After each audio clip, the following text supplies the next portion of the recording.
മഹാറാണി സത്യവതി പുത്രൻ വിചിത്രവീര്യന് വിവാഹപ്രായം എത്തിക്കഴിഞ്ഞിരിക്കുന്നു. ഹസ്തിനാപുരത്തിൻ്റെ പുത്രവധു അഥവാ ഹസ്തിനാപുരത്തിൻ്റെ നിയുക്ത രാജ്ഞിയാവേണ്ടവൾ അത്ര നിസ്സാരക്കാരിയായ ഒരു കന്യക ആവരുതെന്ന് രാജമാതാവ് സത്യവതിയുടെ നിർദ്ദേശവും ആഗ്രഹവും സഫലമാക്കുവാൻ നിയോഗിതനായത് ശന്തനു ഗംഗാപുത്രൻ ദേവവ്രതൻ എന്ന ഭീഷ്മർ ആകുന്നു. അതുപ്രകാരം ഹസ്തിനാപുരത്തിനു വേണ്ടി സ്വജീവൻ ത്യജിക്കാൻ തയ്യാറാകുന്ന ഭീഷ്മർ സത്യവതി മാതാവിൽ തൻ്റെ പിതാവിന് പിറന്ന സഹോദരൻ വിചിത്രവീര്യന് അവന് യോഗ്യയായ സ്ത്രീയെ അഥവാ പത്നിയെ കണ്ടെത്തുവാൻ ആ ജ്യേഷ്ഠ സഹോദരൻ പുറപ്പെട്ടു. അങ്ങനെ ആ യാത്ര ചെന്നെത്തിയത് കാശി മഹാരാജ്യത്താകുന്നു.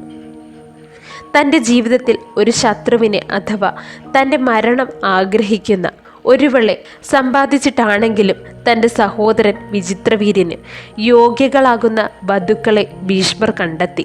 ആ രാജകന്യകകളാകുന്നു കാശികുമാരികളാകുന്ന അംബികയും അംബാലികയും. അങ്ങനെ കാശികുമാരികളായുള്ള വിചിത്രവീര്യൻ്റെ വിവാഹം നടക്കുന്നു. എന്നാൽ അധികം വിളംബമില്ലാതെ തന്നെ വിചിത്രവീര്യൻ മരണപ്പെടുകയും കാശികന്യകകൾ വിധവയായി തീരുകയും ചെയ്തു. എന്നാൽ ഹസ്തിനാപുരം എന്ന മഹാരാജ്യത്തിന് അനന്തരാവകാശികൾ ഒന്നും തന്നെ ഇല്ലാത്ത സാഹചര്യമായിരുന്നു.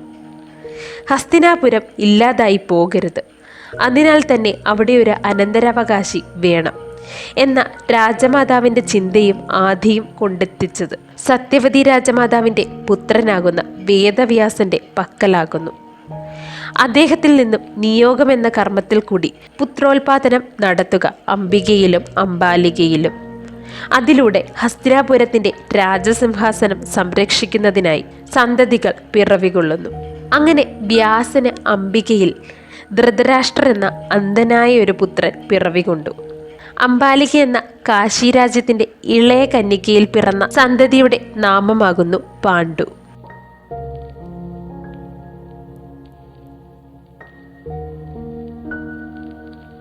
ശരീര നിറയെ വെളുത്ത പാണ്ടുകളോടുകൂടി പിറവികൊണ്ട കുഞ്ഞാകിയാൽ തന്നെ ആ കുഞ്ഞിന് പാണ്ഡു എന്ന നാമം. ആ കുഞ്ഞ് അങ്ങനെ പിറക്കുവാൻ കാരണം വളരെ പ്രാകൃതരൂപിയായ വ്യാസനെ നിയോഗവേള ദർശിച്ച അംബാലിക ഭയന്ന് വിളറി. ആ വിളർച്ചയുടെ ഫലം കുഞ്ഞിൽ സിദ്ധിച്ചു. അത് പ്രകാരമാകുന്നു ശരീരത്തിൽ പാണ്ടുകളോടുകൂടിയുള്ള ബാലകൻ പിറവികൊണ്ടത്. അങ്ങനെ ശൈശവാവസ്ഥ പിന്നിട്ട പാണ്ഡുകുമാരനെയും അദ്ദേഹത്തിൻ്റെ ജ്യേഷ്ഠ സഹോദരൻ ധൃതരാഷ്ട്രകുമാരനെയും ജ്യേഷ്ഠപിതാവ് ഭീഷ്മരും ഹസ്തിനാപുരത്തിൻ്റെ ഗുരുമുഖ്യൻ കൃപാചാര്യരും ചേർന്ന് വിദ്യകൾ അഭ്യസിപ്പിച്ചു. അസ്ത്ര ശസ്ത്ര ശാസ്ത്ര തന്ത്ര എന്നുവേണ്ട സകല വിദ്യകളിലും അതിശ്രേഷ്ഠനായി വളർന്ന് ഇരുവരും തൻ്റെ അന്ധനായ ജ്യേഷ്ഠ സഹോദരൻ്റെ കാഴ്ചയായി പാണ്ഡുകുമാരൻ നിലകൊണ്ടു. ഒരു ഉത്തമനായ ഏവരോടും ഭക്തിയും ബഹുമാനവുമുള്ള ഉത്തമ പുരുഷനായി പാണ്ഡു നിലകൊണ്ടു. ഒന്നിനോടും അമിതമായ ആഗ്രഹമോ അധികാരമോഹമോ ഒന്നും തന്നെ ഇല്ലായിരുന്ന ഒരുവനായിരുന്നു പാണ്ഡു. കൂടാതെ മികച്ച യോദ്ധാവായിരുന്നു അദ്ദേഹം. അങ്ങനെ കഴിയും കാലത്ത് ഹസ്തിനാപുരത്തിൽ കാലങ്ങൾക്ക് ശേഷം സിംഹാസനത്തിൽ ഒരു രാജാവിനെ വാഴിക്കുവാൻ കാലം ആഗതമായതും മുറപ്രകാരം പ്രഥമ സന്തതിയാകുന്ന ധൃതരാഷ്ട്രരാകുന്നു രാജാവാകേണ്ടിയിരുന്നത്. എങ്കിലും അന്ധനായ ഒരു ഭരണാധികാരിക്ക് ഒരിക്കലും നേരായ രീതിയിൽ ഭരണം നിറവേറ്റുവാൻ സാധിക്കുകയില്ല എന്ന കാരണത്താൽ തങ്ങളുടെ അർത്ഥ സഹോദരനും നിയോഗവേളയിൽ തങ്ങളുടെ പിതാവാകുന്ന വ്യാസന് കൊട്ടാരം ദാസിയിൽ പിറന്ന സന്താനമാകുന്ന വിതുരർ നിർദ്ദേശിക്കുന്നു. ഹസ്തിനാപുരത്തിൻ്റെ സിംഹാസനം പാണ്ഡു ജ്യേഷ്ഠനാൽ അലങ്കരിക്കുക, അദ്ദേഹത്തെ രാജാവായി വാഴിക്കുക.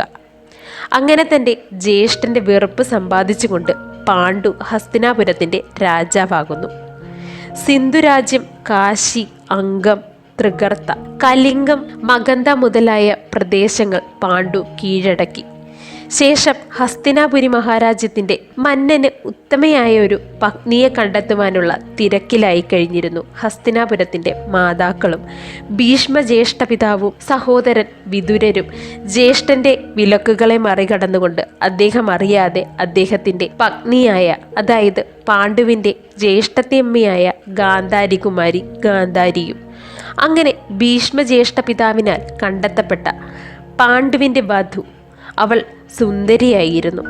കൂടാതെ വളരെ കുലീനവതിയും ഭക്തിയുള്ളവളും ആയിരുന്നു. അത് മറ്റാരുമല്ലായിരുന്നു, യാദവകുല കന്യകയാകുന്ന ശൂരസേനപുത്രി കുന്തിഭോജരാജന്റെ വളർത്തുമകളാകുന്ന വൃദ്ധ എന്ന കുന്തി. അങ്ങനെ കുന്തിയെ പരിണയിച്ച് കൊട്ടാരത്തിലേക്ക് വരും മധ്യേ മാതൃദേശം ഹസ്തിനാപുരത്തിനെതിരെ പടനയിച്ചുകൊണ്ട് വരുന്നു എന്ന വിവരം ലഭ്യമായത്. തുടർന്ന് നവവധുവുമായി ഗൃഹപ്രവേശനം ചെയ്ത പാടെ അദ്ദേഹം മാതൃത്തിലേക്ക് പുറപ്പെട്ടു. അങ്ങനെ നാളുകൾ നീണ്ട യുദ്ധത്തിൽ മാതൃദേശത്തെ പരാജയപ്പെടുത്തിയ പാണ്ഡുവിന് മാതൃകുമാരികയെ കന്യാദാനമായി മാതൃരാജൻ നൽകുന്നു. അങ്ങനെ പാണ്ഡു മാതൃയെയും വിവാഹം ചെയ്തു. അങ്ങനെ കൊട്ടാരത്തിലെത്തിയ മഹാരാജൻ പാണ്ഡു തൻ്റെ പത്നിമാരിൽ കൂടുതൽ പ്രാധാന്യം നൽകിയത് മാതൃയ്ക്കായിരുന്നു. അവളോടുകൂടി കൂടുതൽ സമയം ചിലവഴിക്കുവാൻ അദ്ദേഹം കൂടുതൽ ആഗ്രഹിച്ചു. എന്നാൽ ഇതിലൊന്നും കുന്തിക്ക് യാതൊരു പരാതിയോ പരിഭവമോ ഇല്ലായിരുന്നു. അങ്ങനെ കഴിയും കാലത്ത് ഒരു നാൾ മൃഗയാവിനോദത്തിനായി വനത്തിലേക്ക് ഗമിക്കുന്നു. അങ്ങനെ തുടർന്ന യാത്രയിൽ 2 മാനുകളെ കണ്ട അദ്ദേഹം ആ 2 മാനുകൾക്ക് നേരെ അസ്ത്രങ്ങൾ തൊടുത്തുവിട്ടു. എന്നാൽ ആ ക്ഷണം ആ മാനുകൾ ഇണചേരുന്ന സമയമായിരുന്നു. അപ്പോൾ അദ്ദേഹം തൊടുത്തുവിട്ട ആ അസ്ത്രം ഇരുമാനുകളുടെയും മേൽ ഒരുമിച്ച് തുളഞ്ഞു കയറി. ആ ക്ഷണം തന്നെ മാനുകളുടെ രൂപം മാറി 2 മനുഷ്യരായി തീർന്നിരുന്നു. അതായത് ഒരു പുരുഷനും ഒരു സ്ത്രീയും. അതൊരു മഹാഋഷിയും അദ്ദേഹത്തിൻ്റെ പത്നിയുമായിരുന്നു. ആ ഋഷിയുടെ നാമമാകുന്നു കിന്തമൻ. അദ്ദേഹവും പത്നിയും മാനുകളുടെ രൂപത്തിൽ രതിക്രീഡയിൽ ഏർപ്പെടുകയായിരുന്നു. ആ വേള തങ്ങൾക്കെതിരെ ഇത്തരമൊരു പ്രവൃത്തി ചെയ്ത പാണ്ഡുവിനെ ഋഷി കിന്തമൻ ശപിക്കുന്നു. നീ ഒരിക്കലും നിന്റെ പത്നിമാരോട് ചേർന്ന് ദാമ്പത്യ ജീവിതം നയിക്കാൻ ഇടവരാതിരിക്കട്ടെ. അഥവാ അങ്ങനെ സംഭവിച്ചാൽ ആ ക്ഷണം തന്നെ നീ മരണപ്പെടുകയും ചെയ്യും. അങ്ങനെയുള്ള ഉഗ്രശാപം നൽകുന്നു. ശേഷം ആ മഹാഋഷിയും അദ്ദേഹത്തിൻ്റെ പത്നിയും ക്ഷണനേരം കൊണ്ട് ജീവൻ വെടിയുകയും ചെയ്തു. അങ്ങനെ തൻ്റെ ഭാഗത്തു നിന്നും അറിയാതെയാണെങ്കിലും സംഭവിച്ച മഹാപരാധവും അതിൻ്റെ ഫലമായി തനിക്ക് ലഭ്യമായ ശാപവും കാരണത്താൽ പാണ്ഡു മഹാരാജൻ വളരെ ദുഃഖിതനായി തീർന്നു. കൊട്ടാരത്തിൽ തിരികെ എത്തിയ മഹാരാജൻ വൃത്താന്തങ്ങളെല്ലാം തന്നെ ഏവരെയും ധരിപ്പിച്ചു. ശേഷം സകല രാജ്യഭാരങ്ങളും ത്യജിച്ച് വനവാസത്തിനും ആശ്രമ ജീവിതത്തിനും വേണ്ടി താനും കുടുംബവും പുറപ്പെടുന്നുവെന്ന തീരുമാനം അദ്ദേഹം ഹസ്തിനാപുരത്തിൻ്റെ നിറഞ്ഞ സഭയിൽ വെച്ച് പ്രഖ്യാപിച്ചു. അങ്ങനെ ആശ്രമ ജീവിതം ആരംഭിച്ചു പാണ്ഡു കുടുംബം. അങ്ങനെ കഴിയും കാലത്ത് പാണ്ഡു മഹാരാജന്റെ മനസ്സിൽ പുത്രദുഃഖം ഉടലെടുത്തു. ആകെ സങ്കടപ്പെട്ട് കഴിയുന്ന പാണ്ഡുവിൻ്റെ മനസ്സ് പ്രഥമ പത്നിയാകുന്ന കുന്തിക്ക് ജ്ഞാതമായി. അപ്പോഴേക്കും കുന്തിദേവി തനിക്ക് ദുർവാസാവിൽ നിന്നും ലഭ്യമായ ദിവ്യമന്ത്രത്തിൻ്റെ വിവരം പാണ്ഡു മഹാരാജനോട് വിവരിക്കാൻ ഇടവന്നു. അത് കേട്ടതും പാണ്ഡു ആനന്ദത്തിൽ ആറാടി. ഉടൻ തന്നെ നമുക്കൊരു പുത്രനെ പ്രാപ്തമാക്കണം. തൻ്റെ പ്രഥമ സന്താനം നീതിമാനായിരിക്കണമെന്ന് അദ്ദേഹം ആഗ്രഹിച്ചു. അതിനാൽ തന്നെ മരണത്തിൻ്റെയും നീതിയുടെയും ദേവനായ ധർമ്മരാജനെ അദ്ദേഹം നിർദ്ദേശിച്ചു കുന്തിദേവിയോട്. കുന്തിദേവി അതുപ്രകാരം ധർമ്മദേവനെ മന്ത്രത്താൽ ആവാഹിച്ചു ഭഗവാനോട് യാചിച്ചു ഒരു പുത്രനായി. അതുപ്രകാരം ധർമ്മദേവൻ ഒരു പുത്രനെ നൽകുന്നു. ആ സന്താനമാകുന്നു യുധിഷ്ഠിരൻ. പിന്നീട് ശക്തനായ ഒരു പുത്രനെ വേണമെന്ന പാണ്ഡുവിൻ്റെ ആഗ്രഹം. അതുപ്രകാരം സർവശക്തനാകുന്ന വായുദേവനെ ആവാഹിക്കുകയും തൽഫലമായി ഭീമൻ പിറവികൊള്ളുകയും ചെയ്തു.